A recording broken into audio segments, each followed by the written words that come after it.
오늘은 우리가 십자가복음 2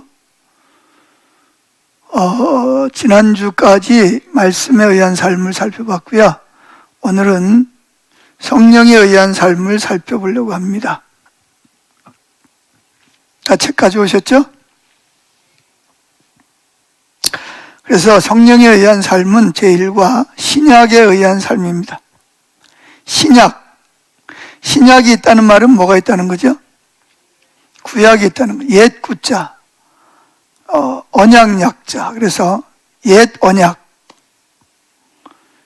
언약은 율법이고 신약은 새 신자, 언약 약자.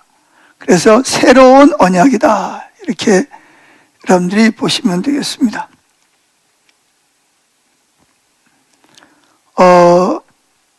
여러분들이 이제 책에 있는 그림을 보면 박스처럼 생겼어요. 그렇죠? 그래서 한 가지 면이 뭐죠?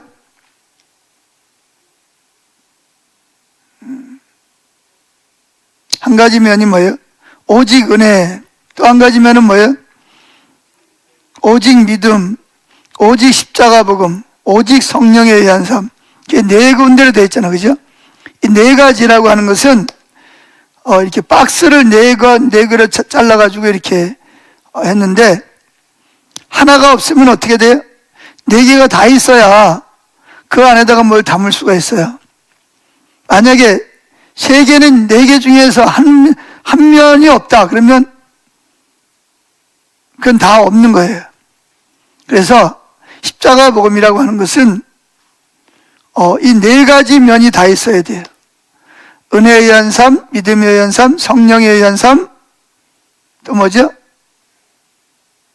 십자가에 의한 삶. 근데 이 네 가지 면을 십자가 복음이라 그러는 게 아니고, 이 네 가지 면은 이렇게 그릇을 만드는 건데, 이 그릇이 있으면 그 그릇에다가 뭘 담으려고 그러는 거죠? 신앙의 본질을 담으려고 그러는 거예요. 신앙의 본질은 뭐죠? 하나님을 알고 사랑하는 거, 하나님의 행하심을 보고 온 삶으로 동참하는 삶을 사는 거죠. 처음 듣는 사람들은 이게 무슨 이야기인가 그럴 텐데, 그래서 지난주까지는 말씀에 의한 삶을 살펴보았습니다. 그래서 우선 우리 신앙은 뭐에 의한 삶이죠? 말씀에 의한 삶입니다. 말씀에 기초한 삶.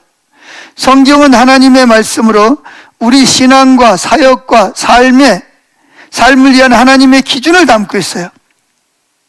쉽게 말하면 우리가 어떻게 하나님과의 관계를 맺을 건지, 우리가 어떻게 삶을 살아갈 건지, 우리가 어떻게 사역을 할 건지를 뭐의 기준을 담고 있죠?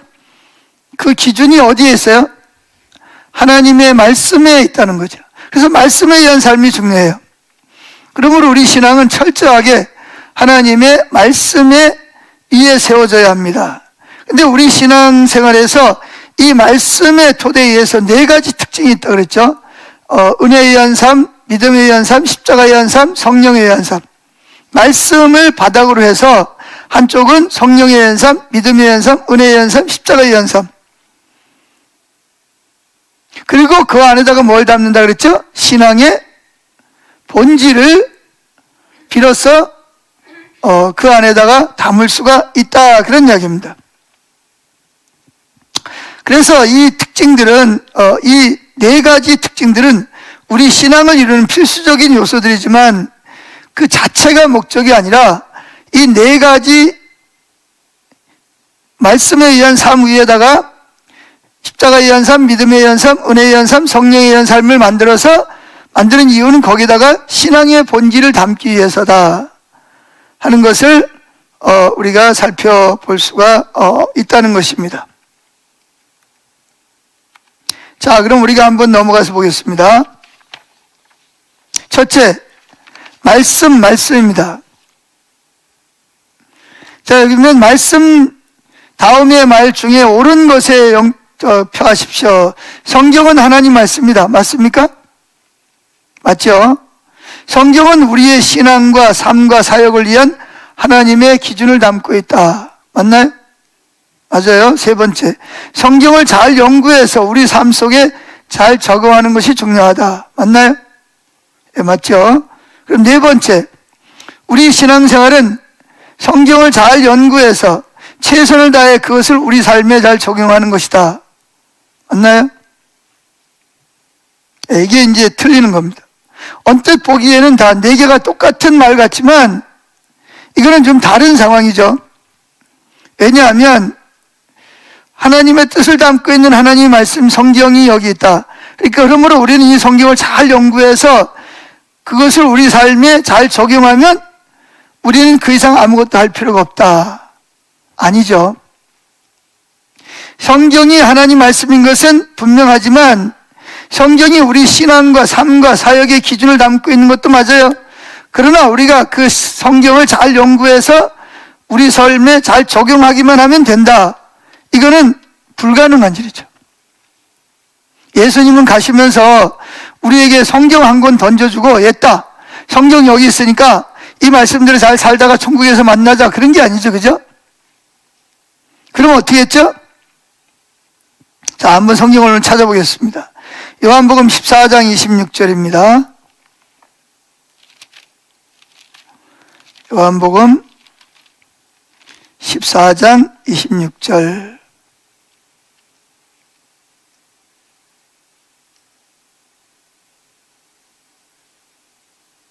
요한복음 14장 26절 찾았나요?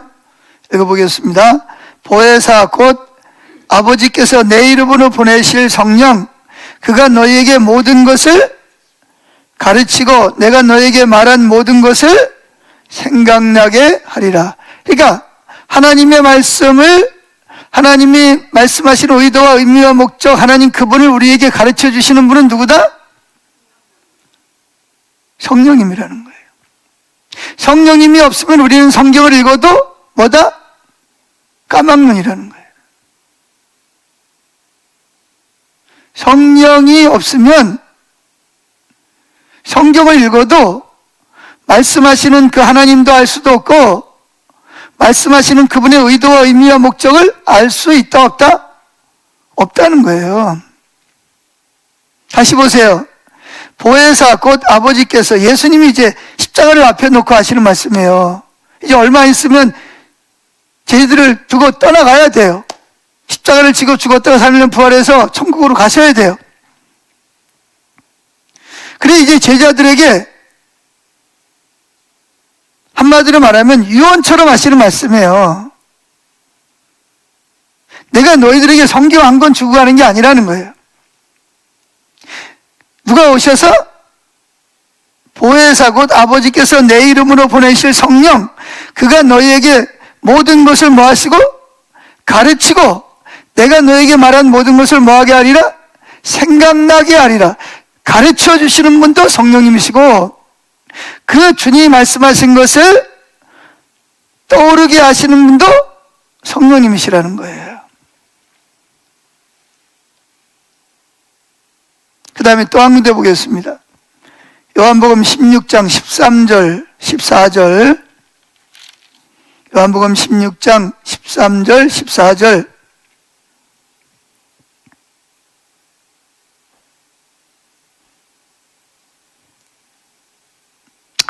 자, 찾았습니까? 읽어볼까요? 13절. 그러나 진리의 성령이 오시면 그가 너희를 모든 진리 가운데로 인도하시니. 누가 우리를 진리 가운데로 인도하신다고요? 성령님이 인도하시는 거예요. 그러나 진리의 성령이 오시면 그가 너희를 모든 진리 가운데로 인도하시니 그가 스스로 말하지 않고 오직 들은 것을 말하며 장래일을 너희에게 알리시리니. 14절. 그가 내 영광을 나타내리니 내 것을 가지고 너희에게 알리겠습니다. 나를 너희에게 알게 해서 믿고 나와 교제하게 하실 이는 누구다? 성령 하나님이시라는 거예요. 그래서 우리 신앙생활은 전적으로 성령에 의한 삶입니다. 당연히 말씀에 의한 삶이지만 그 말씀을 하나님 말씀되게 하시는 분이 누구다? 성령님이시라는 거예요. 우리 신앙은 당연히 하나님 말씀에 기초해야 되지만, 그래서 무엇이 성령의 역사인지 무엇이 성령의 역사가 아닌지도 하나님 말씀에 나오는 기준을 통해서 알 수가 있어요. 그러나 그럼에도 불구하고 우리 신앙은 단순하게 말씀에 의한 삶이 아니라 말씀에 기초한 성령에 의한 삶이라는 것을 예수님이 십자가를 치기 전에 우리 제자들에게 하신 말씀을 보면 알 수 있다는 거죠. 두 번째, 크게 두 번째, 구약의 삶, 구약의 삶은 문자에 의한 삶입니다. 문자에 의한 삶은 죽이는 것입니다. 하나님의 말씀을 잘 연구해서 그것을 우리 삶에 우리의 최선을 다해 적용하는, 그렇게 함으로 인해서 하나님 앞에 의롭게 되려고 했던 그것이 바로 구약의 삶이라는 것입니다. 구약의 삶은 뭐죠? 너희들 이렇게 살아? 그럼 너희들 복을 받을 거야? 이렇게 안 살면 저주를 받을 거야. 그렇죠? 특별히 신명기 28장에 보면, 신명기 3장에 보면 처음에는 뭐예요? 너희들이 이렇게 살면 들어가도 복을 받고 나가도 복을 받고 떡반죽 그릇과 우양의 새끼가 너희 자자손손 천대까지 복을 받을 거야. 그런데 그 다음부터 보면 너희들이 내 말대로 못 살면 너희들이 저주를 받아. 들어가도 저주를 받고 나가도 저주를 받고 내 떡반죽 그 저주를 받고 우양이 새끼가 저주를 받고 내 자자손손이 저주를 받을 거야. 이렇게 말하고 있어요.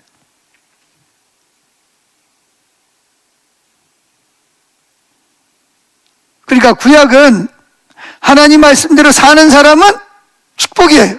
근데 못 사는 사람은 뭐예요? 가차 없어요. 그냥 저주예요. 심판이에요. 근데 문제는 누가 그 율법을 다 지켜서 의롭다함을 받을 사람이 누가 있겠냐는 거예요. 의인은 없나니 한 사람도 없느니라. 모든 사람이 죄를 범하였음에 하나님의 영광이 이르지만 축복을 받, 모든 율법을 지켜서 축복을 이룰 사람은 단 한 사람도 없다는 거예요. 모두가 다 죄 아래에 있고 모두가 다 저주 아래에 있고 율법 아래에 있는 사람 모두가 다 죄인이에요. 모두가 다 저주 아래에 있어요.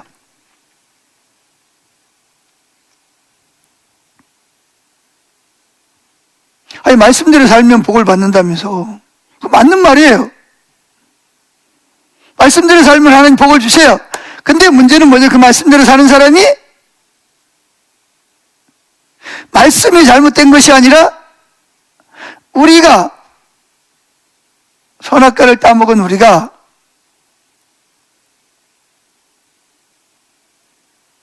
육신의 정욕을 가진 우리가 하나님의 율법을 그대로 지킬 수 있는 사람은 몇 사람도 없다?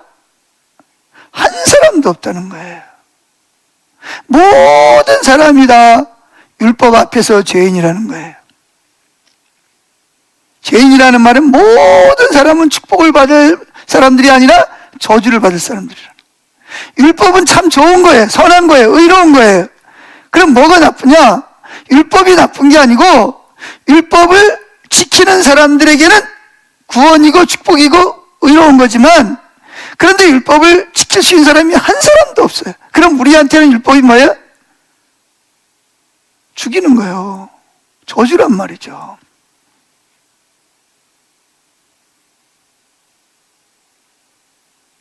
그럼 그 율법을 왜 줬냐? 율법을 왜 주셨을까요? 율법을 주신 이유는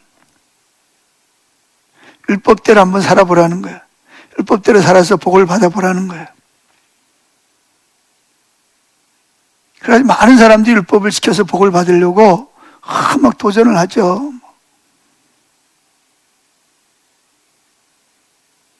근데 마치 우리가 높이뛰기를 하는데 30m를 뛰는 사람이 있을까요? 없을까요? 예? 30m, 높이 30m 뛸 수 있는 사람. 근데 30m를 뛰면 네가 원하는 소원을 다 준대. 그럼 그게 뭐예요?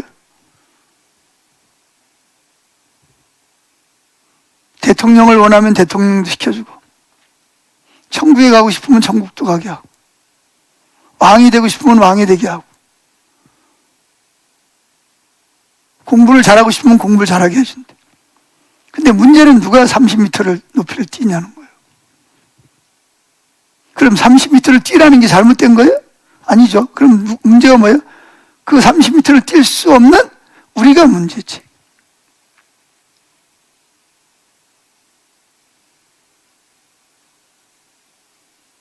그래서 성경은 율법은 우리를 뭐 하는 거다? 죽이는 거라 그런 거예요. 죽이는 거. 그러니까 율법이 우리를 죽이는 게 아니고 우리가 율법을 지킬 수 없어서 우리가 죽는 거지, 사실은. 자, 넘어가서 봅니다. 고린도후서 3장 6절을 읽어볼까요? 자, 거기에 빈칸을 채우라 그랬는데, 그가 또한 우리를 새 언약의 일꾼이 되기에 만족하게 하셨으니 뭘로 하지 아니하고 율법의 조문으로. 율법의 조문은 구약의 율법을 말씀을 말하는 거죠. 율법의 조문으로 하지 아니하고 오직 무엇을 함이니? 성령으로 함이니. 율법의 조문은 뭐 하는 것이요? 누굴 죽여요? 율법을 지켜서 의롭게 되려고 하는 사람, 복을 받으려는 사람을 죽이는 것이요. 영은 뭐 하는 것이요? 살리는 것이라. 그러니까 율법을 지켜서는 도저히 복을 받고 의롭게 되고 구원받을 사람이 없다는 거예요.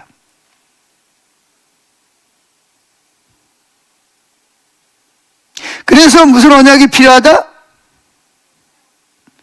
옛 언약으로는 우리가 하나님 앞에 의롭게 돼서 복을 받고 구원받는다는 건 불가능해. 그래서 하나님이 우리에게 무슨 언약을 주셨어요?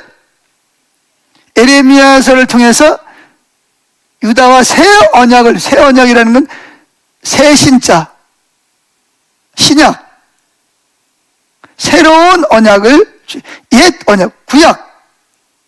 옛 언약은 실패했어. 우리가 지킬 수가 없어. 그래서 하나님은 옛 언약 대신에 무슨 언약? 새 언약. 그래서 율법은 말씀을 지킴으로 인해서 의롭다함을 받는 것이고, 신약은 믿음으로 의롭다함을 얻는 언약입니다.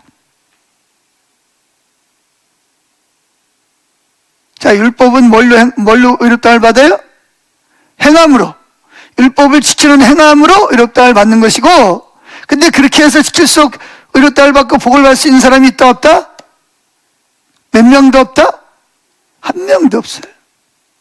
그래서 하나님이 무슨 언약을 세우셨다? 새 언약은 어떻게 얻는 거다? 믿음으로 얻는 거다. 근데 그 믿어지려면 누가 역사를 하셔야 된다? 성령님이 역사를 하셔야 된다는 거예요. 그래서 영은 살리는 거라는 거죠. 성령으로 말미암지 않고는 주 예수 그리스도를 주라, 하나님이라, 구원자라 시인할 자가 없느니라 그랬어요.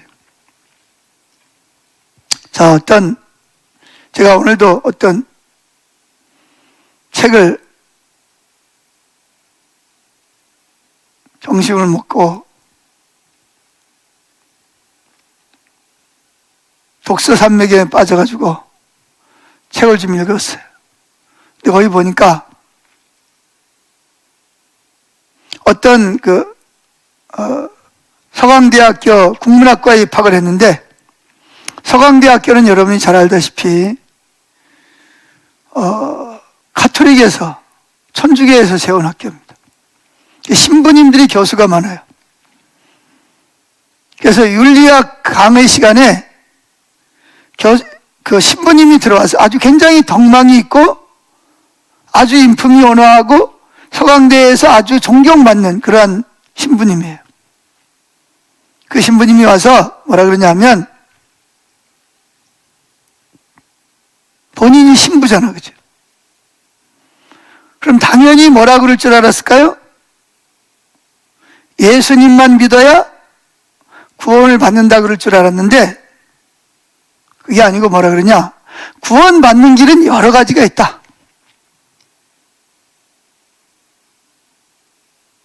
꼭 예수만 믿어야 구원을 받는 건 아니다.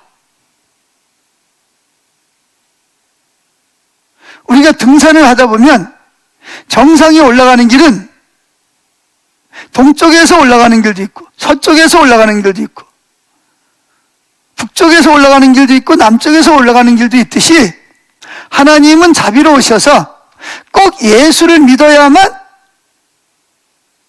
하나님 앞에 의롭게 돼서 구원받을 수 있는 길을 만들어 놓은 것이 아니라 하나님은 예수 그리스도를 통해서도 구원을 받고 부처를 통해서도 구원을 받고 이슬람교를 통해서도 구원을 받는 것이다.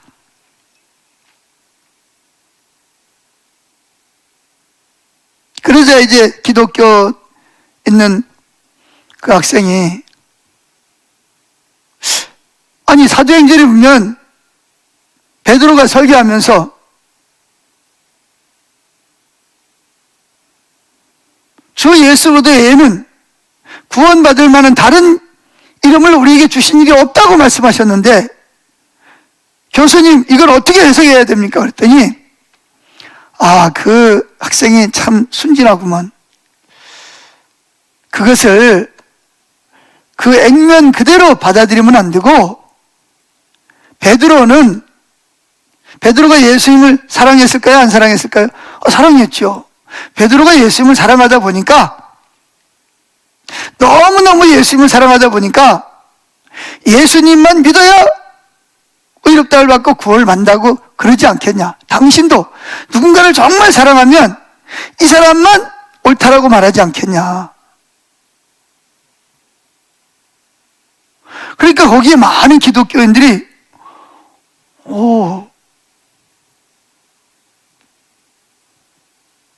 참 저 신부님이 참 박식하신 분이구나.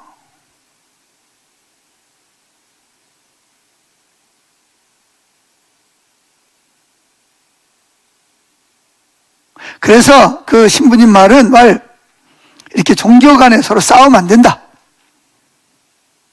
서로 사랑해야지. 어디로 가도 다 구원을 받는데 하나님께 가는 건데 나만 옳다고 주장하면 안 된다. 자, 어떻게 할까요? 여러분 자녀들이 대학에 가가지고 이런 강의를 들으면 어떻게 할까요? 교회 다닐 때는 예수 그리스도 외에는 구원받을 만한 다른 길이 없습니다. 이렇게 배웠는데, 이게 고등학교 때까지 이렇게 배웠는데 대학교 가가지고, 이게 신부님이 그것도 가톨릭에서 굉장히 덕망이 있고 신임을 받는 세계적인 석학이 그렇게 이야기를 하니까 많은 기도 학생들이 내가 너무 이렇게 좁게 생각을 했구나. 구원받는 길에 이렇게 여러 가지가 있구나. 이렇게 생각을. 이거를 뭐라 그러냐면 종교다원주의라 그럽니다. 따라해보세요. 종교다원주의. 여러분 자녀들이 대학 들어가면 그런다니까요. 그렇게 배운다니까요. 그것도 누구로부터? 신부로부터 그렇게 배워.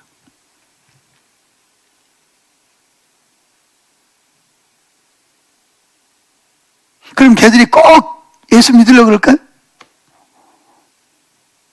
등산 정상에 올라가는 길이 동쪽에서도 올라가고 서쪽에도 올라가고 남쪽에도 올라가는데 왜 꼭 엄마는 꼭 예수만 믿어야 되냐고. 엄마는 너무 이게 대학을 졸업하지를 못해가지고 지금 사회가 어떤 일을 잘 몰라가지고 그런다. 여러분이 자녀들이 볼 땐 여러분들은 너무 고지식하고 너무 따분하고 편협하고 다른 종교를 다 배척하는 것처럼 보이니까. 지금 여러분 자녀들이 이렇게 지금 노출이 되어 있습니다.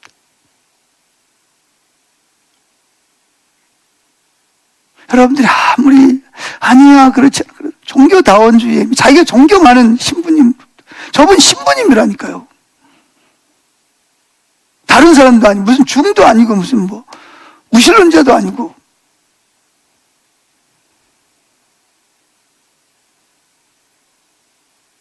참.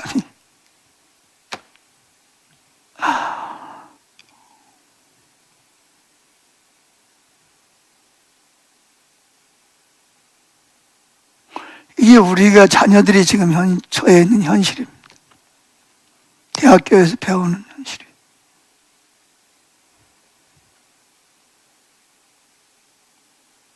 그러니까 여러분의 자녀들이 진짜 대학에 가서 그런 존경하는 세계적인 석학이 그런 말을 해도 아니야! 하나님 말씀은 진리야! 이렇게 흔들리지 않을 수 있는 자녀가 되려면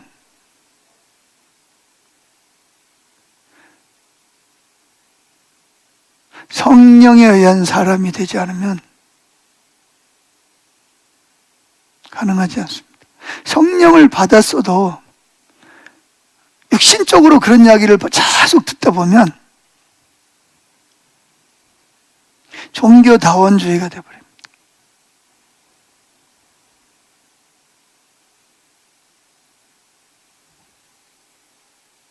자, 이야기가 좀 곁길로 갔어요.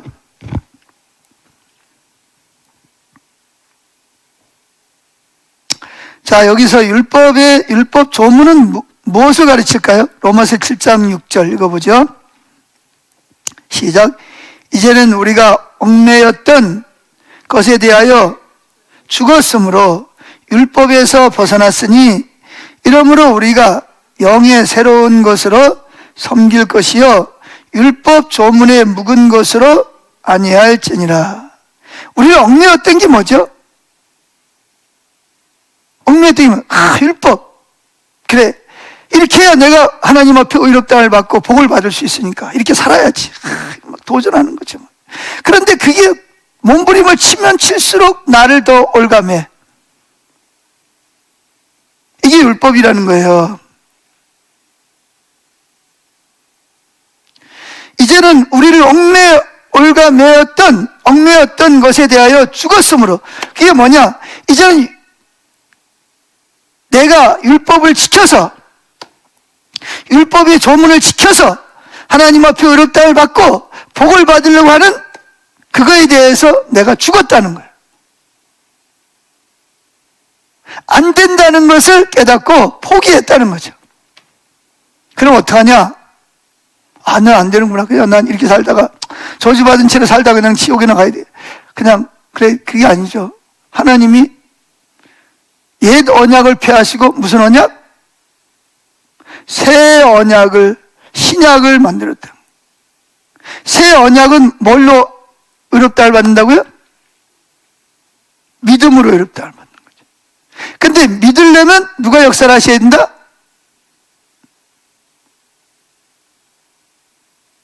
예수님이 누굴 보내신다? 성령, 보혜사 성령을 보내시겠다. 성령으로 말미암지 않고는 예수를 주라 시인할 자가 없다는 거예요.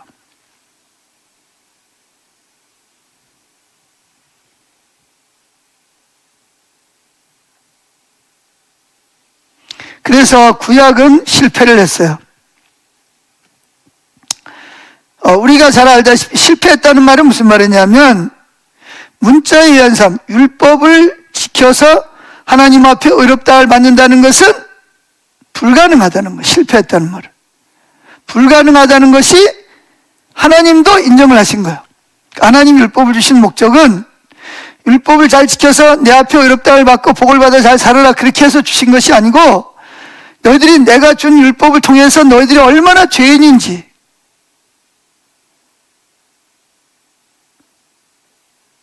내 앞에 의롭다함을 받는다는 것이 얼마나 너희들의 삶으로는 불가능한지를 깨닫게 하기 위해서 하나님이 율법을 주신 거예요. 그래서 얽매였던 것을 빨리 죽어야 돼.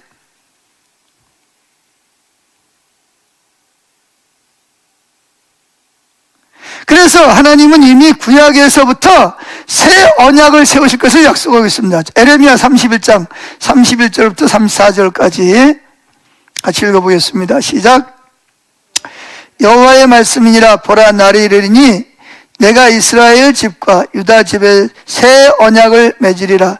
이 언약은, 언약이 두 개가 있어, 그죠? 지금 여기서 말하는 무슨 언약? 새 언약을 맺으라. 이 언약은 내가 그들의 조상들을 손을 잡고 애굽 땅에서 인도하여 내던 날에 맺은 것과 같지 아니할 것은 내가 그들의 남편이 되었어도 그들이 내 언약을 깨뜨렸습니다. 여호와의 말씀이니라. 그러나 그날 후에 내가 이스라엘 집과 맺을 언약은 이러하니 곧 내가 나의 법을 그들의 속에 두며 그들의 마음에 기록하여 나는 그들의 하나님이 되고 그들은 내 백성이 될 것이라. 여호와의 말씀이니라. 그들이 다시는 각기 이웃과 형제를 가르쳐 이르기를 너는 여호와를 알라 하지 아니하리니 이는 작은 자로부터 큰 자까지 나를 알기 때문이라. 내가 그들의 악행을 사하고 다시는 그 죄를 기억하지 아니하리니 여호와의 말씀이니라. 자, 에레미야는 구약이에요, 신약이에요? 구약이죠. 그래서 뭐예요? 구약에서 에레미야 시대 때 무슨 일이 벌어지죠? 이사야 때부터 에레미야 때까지 계속 뭘 예언해요? 너희들이 하나님을 떠나고 우상을 숭배함으로 바벨론에 의해서 포로로 잡혀갈 것이다. 그래서 에레미야 당시에 3번에 걸쳐서 바빌론의 침공을 받고 3번째 예루살렘 성전이 불타 없어지고 왕이고 뭐고 다 붙잡혀가지고 그죠. 수많은 사람이 죽고 그때 하나님이 에레미야를 통해서 하신 말씀입니다. 뭐냐면 내가 그들의 열조의 손을 잡고 애굽 땅에서 인도하여 내던 날에 세운 것, 그것이 뭐죠? 어떤 언약? 옛 언약. 그러니까 이게 뭐냐? 하나님이 이스라엘 백성들을 출애굽시켜서 시내산에다가 데려다 놓고 거기서 뭘 주죠? 십계명과 율법을 주죠? 언약을 맺잖아요. 그렇죠? 그랬어요? 안 그랬어요? 그랬어요? 그런데 그때 맺은 언약이 뭐다? 하나님은 이스라엘 백성이 어떤 관계가 된다고요? 나는 너희들의 남편이 되었어도, 나는 너희들의 남편이 되었어도 너희들이 뭐 했다? 나를 뭐 했다? 버렸다는 거예요. 그 언약을 어떻게 했다는 거예요? 깨트렸다는 거죠. 그래서 여기서 말하는 남편과의 언약은 구약을 말하는 구약. 이 언약에서 하나님은 그들의 남편이 되셨습니다. 그만큼 하나님은 그들에게 뭐예요? 가까이 오셨어요. 그러나 이스라엘 백성들은 그 언약을 파했죠. 이처럼 구약은 실패했어요. 그래서 하나님은 그들이 언약을 실패했을 때 하나님은 이미 뭘 하셨죠? 새 언약을 세우셨다는. 그럼 왜 구약, 왜 시내산에서 맺은 언약이 왜 실패했을까요? 실패한 이유는 아까도 이야기했지만 하나님 말씀에 있는 것이 아니라 율법에 있는 것이 아니라 뭐였다? 율법을 지킬 수 있는 능력과 자원이 우리에게 없단 말이에요. 지키면 정말 너무 좋은데, 지키면 금메달인데 그걸 지킬 수 있는 사람이 단 한 사람도 없단 말이에요.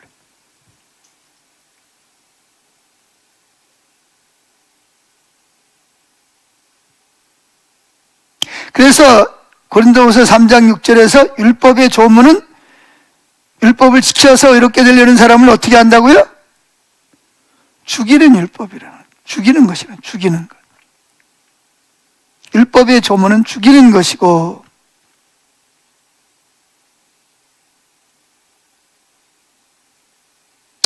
로마서 7장 10절 13절은 왜 거룩한 하나님의 말씀이 우리에게 사망이 되었다고 말하고 있죠? 자, 옆에 보세요. 로마서 7장 10절 14절 시작. 생명에 이르게 할 그 생명이 내게 대하여 도리어 사망에 이르게 하는 것이 되었도다.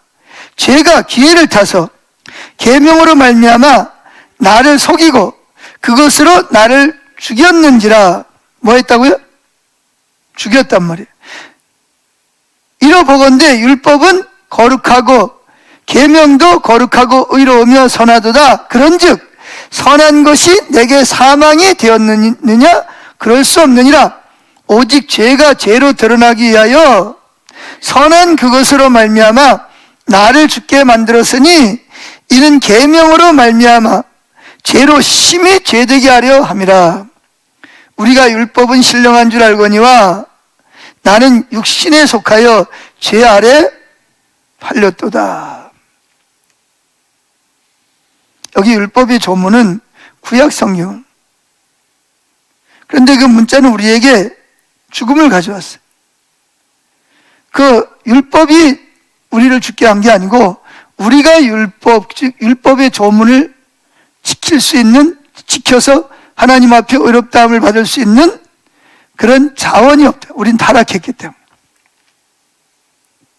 선한 것이 없단 말이에요.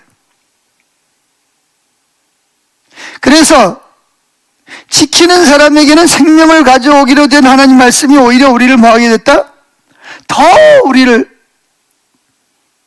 저주 아래 얽매이는 결과가 됐다는 거예요. 그러므로 하나님 말씀을 잘 연구해서 최선을 다해 우리 힘으로 그대로 살려고 노력하는 것, 그것이 바로 무슨 삶이냐? 구약의 삶이라는 거예요. 그리고 반드시 그러한 삶을 사는 사람들은 실패하게 되어 있다. 오늘날에도 그러잖아요. 그죠? 우리가 어떻게 우리 노력으로 하나님 말씀을 좀 지켜봐야 되겠다. 계명을 좀 잘 지켜서 내가 좀 떳떳하게 내가 그 율법을 지킨 공로를 가지고 좀 하나님 앞에 가야 되겠다. 공로 사상이 우리 속에 있어요. 그래서 율법에 도전을 합니다. 그러다 어떻게 되냐? 여지없이 실패하고, 그런데 그것을 평생 하는 사람이 있어요. 못 지키면 또 죄책감 느끼고, 또 도전했다가 또 죄책감 느끼고, 또 도전했다가 또 죄책감 느끼고.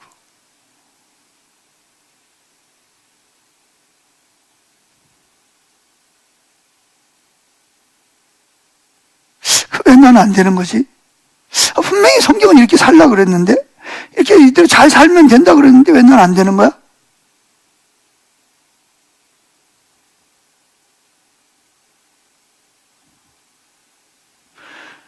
그래서 우리가 율법을 다 지킬 수가 없기 때문에 새 언약의 핵심이 뭐죠? 신약의 핵심이 뭐예요? 예수님이죠. 그래서 예수님이 오신 거예요. 우리가 율법을 지킬 수가 없기 때문에.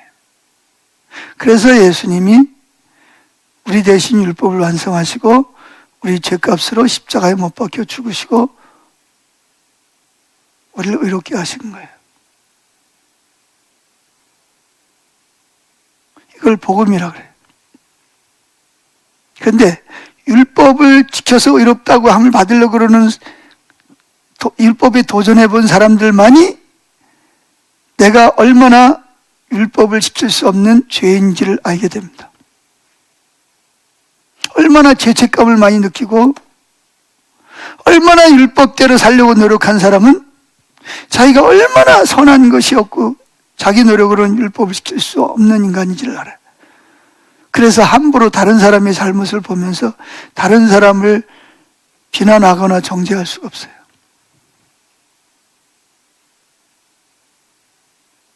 근데 그거를 해보지 않은 사람은 율법을 못 지키는 사람을 보면서 벌써 판단부터 하고 정죄부터 하고 저것도 못해? 너는 맨날 그래. 너는 원래 그러잖아. 이렇게 하나님 자리에 앉아서 자기가 하나님이 된 것처럼 다른 사람을 판단하고 정죄하고 멸시하는 거예요. 자기 조금 더 잘하면 우월감을 느끼고 못하면 죄책감 느끼고.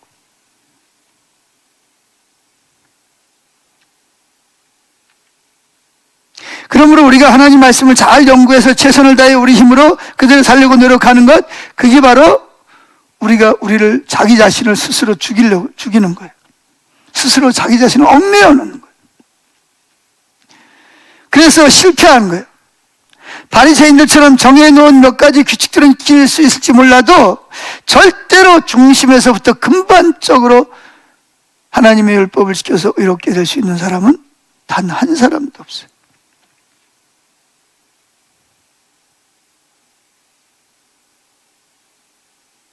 만약에 우리 스스로 우리 힘으로 율법을 지켜서 이렇게 될 수 있다면 뭐로 하나님이 예수님을 보내시고 예수님이 땅에서 십자가에 죽으시고 뭐로 성령을 보내주시겠어요? 그걸 통해서 한 사람도 구원받을 사람이 없으니까 우리를 사랑하시는 주님이 그래서 새 언약을 세우시고 새 언약의 주체가 누구예요? 예수님이잖아요. 죄 없으신 예수님이 여자의 몸을 통해서 이 땅에 오시고 율법을 다 지키시고 마귀에게 시험을 받았지만 유혹에 넘어가지 않으시고 죄가 없지만 첫 번째 아담의 죄를 담당하시고 십자가에서 인류의 죄값을 다 치르시고 죽으셨단 말이에요. 그리고 3일 만에 부활하시고, 그래서 너희들이 율법을 지켜서는 의롭다함을 받을 수 없으니까 내가 너희 대신 율법을 지키고 너희들의 율법 못 지키는 죄값을 내가 다 치렀다. 그러니까 나를 믿어라. 이게 새 언약이에요. 근데 이거는 믿으려면 누가 오셔야 되냐? 성령이 오셔야 돼. 성령이 오셔서 말씀을 통해서 그 예수님이 누군지를 우리에게 계시해 주셔야 돼. 하나님의 사랑이 어떠한지, 예수님 십자가에서 무슨 일을 하셨는지, 예수 십자가에 죽으심은 무슨 의미가 있는지, 믿음이라는 게 뭔지, 어떻게 의롭게 되는지를 성령을 통해서 우리에게 믿게 하셔야 믿어지고 그 믿음을 통해서만 하나님 앞에 의롭다함을 받을 수가 있는 거예요. 그런데 무슨 말다가리 같은 소리를 하면서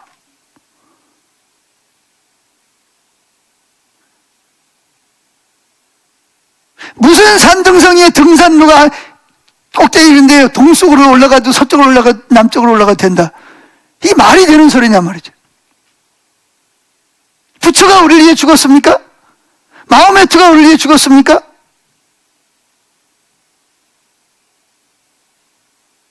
공자가 우리를 위해 죽었습니까? 오직 하나님이신 예수님이 동정녀 마리아의 성령을 통해서 이 땅에 태어나셔서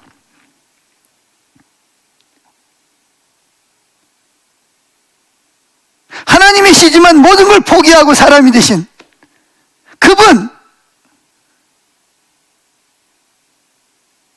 그리고 모든 율법을 다 지키신 분, 마귀에게 욕을 받았지만 넘어가지 않는 분, 그리고 죄가 없는데도 불구하고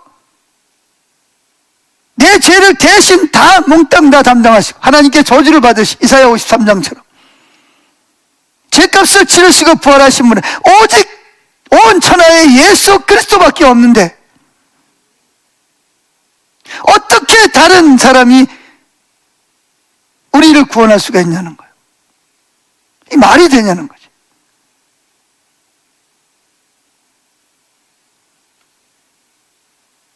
그런데 오늘날 하나님을 믿는다고 하는, 그것도 신학을 공부했다고 하는, 성직을 맡았다고 하는 사람들이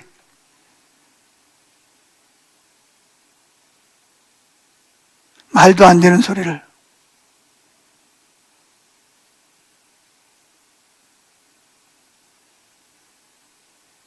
젊은이들에게 종교다원주의를 심어서 그들로 말미암아 멸망의 길로 인도하고 있는, 이게 오늘날 현실입니다. 여러분 잘 기억하세요.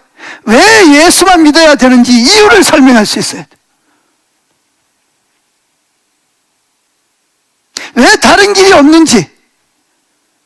그 성경에 다른 길이 없다 그랬잖아. 그렇게 해가지고는 안 돼. 왜 옛 언약이 있고 새 언약이 있는지, 왜 예수님만 우리의 구원자인지를 성령님을 통해서 예수님이 하나님이 우리를 어떻게 사랑하셨는지, 예수님이 어떻게 그분이 누구신지. 그러면 석가모니가 원래 하나님이었나요?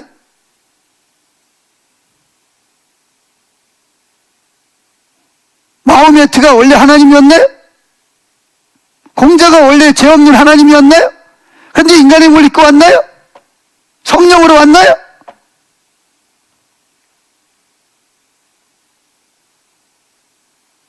그러니까 대학만 가면 교회를 떠나는 거예요.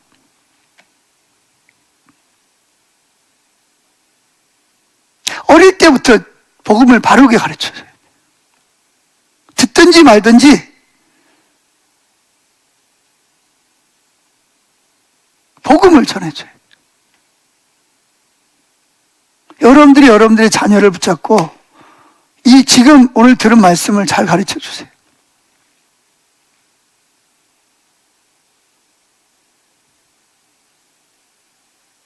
아멘. 안 그러면 세상에 나가면 종교다원주의에 다 빠져서 얼마나 멋있어요. 서로 우리 싸우지 말자, 평화롭게 살자.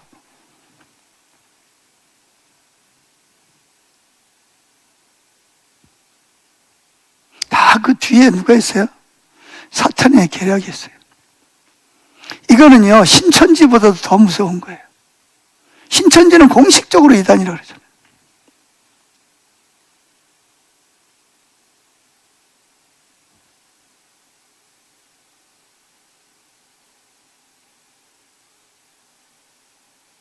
이게 신약에 의한 삶이에요. 왜 오직 예수님만 믿어야 구원을 받냐? 그 예수님, 그분이 누구냐는 거예요. 원래 하나님이셨다는 거예요. 말씀이 육신이 되어서 동정녀 마리아를 통해서 성령으로 잉태되어서 이 땅에 오신, 그 구약에 예언되어져 있네요.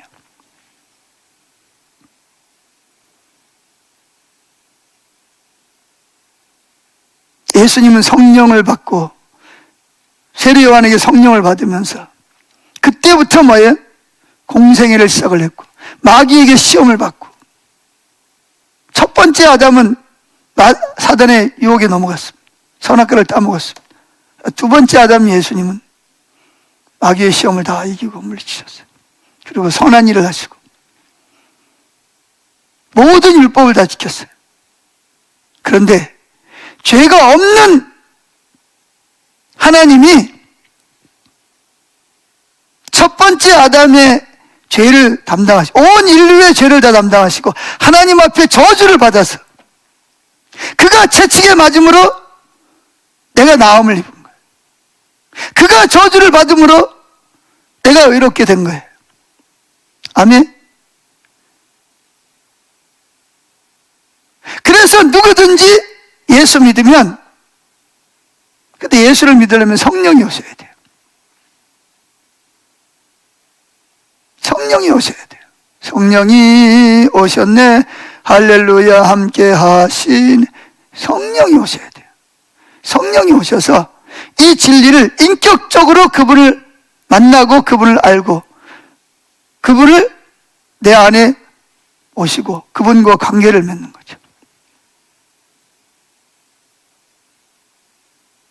그분은 그래서 내 안에, 내 곁에 계시는 거예요. 우리는 그분의 음성을 들어요. 그분의 음성 듣는다는 게 무슨 성경에 기록된 무슨 뭐 계시를 받는 게 아니에요.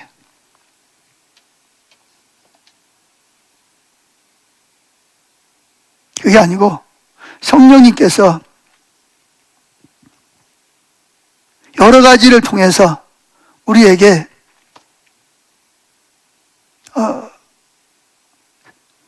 말씀하시죠. 그 말씀은 무슨 뭐 직접 이렇게 성경 말씀을 기록하듯 사도들처럼 그러는 건 아니고, 그래서 우리는 이 말씀을 근거해서 이게 성령으로부터 온 것인지 마귀로부터 온 것인지 말씀을 가지고 분별을 해야 되는 거예요.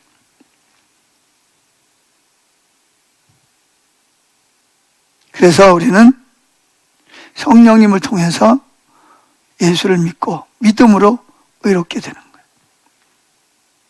믿음으로. 율법을 지켜서가 아니라 오직 믿음으로 의롭게 되는 겁니다. 아멘. 그리고 우리 능력으로 사는 게 아니라 성령의 능력으로 사는 거예요.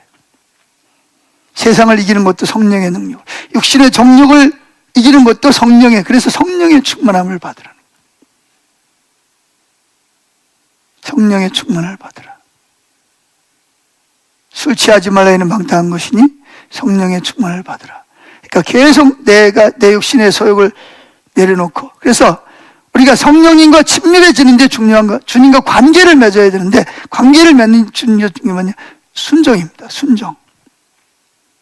그분의 음성을 듣고 순종하는 거예요. 순종할 때 그분과 더 깊은 관계에 들어가는 거예요. 또 그분을 알면 아는 만큼, 또 그분의 사랑을 느끼는 만큼 우리는 더 그분을 사랑하게 되고, 또 그분을 사랑하기 때문에 그분 말씀 따라서 순종하고 싶고.